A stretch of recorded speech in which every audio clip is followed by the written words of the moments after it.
Imagine this, MJ in his rookie season, fresh off a spectacular 33-point debut at Madison Square Garden, gets asked by a reporter if he would have wanted to play for another team other than Chicago.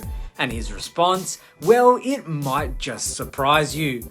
Jordan, a man who became synonymous with winning, had no interest in joining a dynasty like the Los Angeles Lakers, a team that had just dominated the NBA for years. But why, you might ask? And what does this tell us about his mindset, his values, and his approach to competition? In this video, we're going to break down Jordan's mindset when it came to competition, why he would have turned down playing with the Lakers, and how that competitive spirit fueled his legendary career. So let's get into it.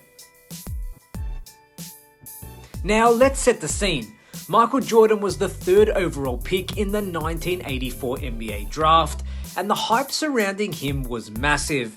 By his rookie year, he was already making a splash.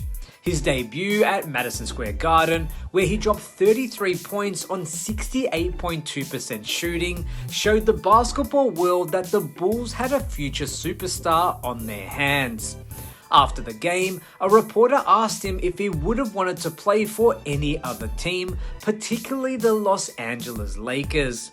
Well, Jordan's answer was simple, but incredibly telling. Was there any team that you wanted to play for other than Chicago when you were drafted? If you had a team that you could have chosen, what would that team have been? Well, I didn't think of a team to play for. I like the Los Angeles Lakers. Because of Worthy and because of Worthy and all the players they have a very talented team. But if I went to L.A., there's no way that I can help them. You know, they have a very good team, and they won national world championships without me. So, I'm happy that I came to Chicago, and I can contribute and help them win.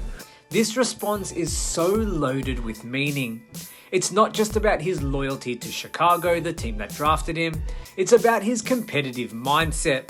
Even in his early years, Jordan was focused on one thing, winning, but doing it his way.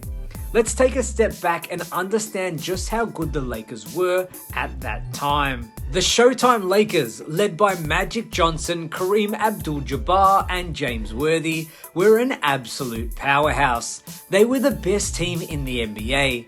They had just won championships in 1980 and 1982, and though they were coming off a tough loss in the 1984 finals to the Boston Celtics, they were still very much a championship contender. If you were a player coming into the league, the idea of joining such a dynasty would seem like a dream come true, right? But not for Michael Jordan. While most players today are eager to join forces with other stars to secure titles, Jordan's mindset was different. He didn't want to join a team that was already on top. Instead, he wanted to make a difference with a team that needed him, a team that drafted him, a team that had not yet achieved greatness. How do you like your chances? Well, I think our chances are very good. You know, a lot of teams are taking us for granted, you know, and Not anymore. maybe not anymore, but, you know, we like to be an underdog, and, you know, we feel that we're a very improved basketball team. We have that winning attitude, and every time we take the court, we think we have a winning chance, and we go out and play hard, and that's what we need. This response from Jordan shows us something crucial about his mentality. He didn't want to take the easy route. And it's not about a sense of pride. It's about his belief in himself and his desire to prove that he could lead a team to victory no matter the obstacles in the way. We can even see this later in his career when he was facing some tough decisions. One key moment that stands out is when the Bulls were considering adding Sam Bowie to bolster their front court. According to MJ's trainer, Tim Grover, when the pitch was made to Bowie, Michael's words were simple. Sam, you coming or not? We're winning with or without you. This story highlights Jordan's intense self-belief. He didn't care who was on the team. His confidence was so unshakable that he didn't need extra talent to win.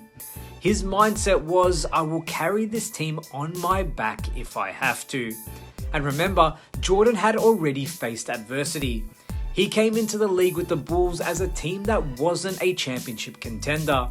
The idea of joining a team like the Lakers, who were already established winners, didn't align with his values as a basketball player or person. He didn't want to be a part of something already great, he wanted to build greatness from the bottom up.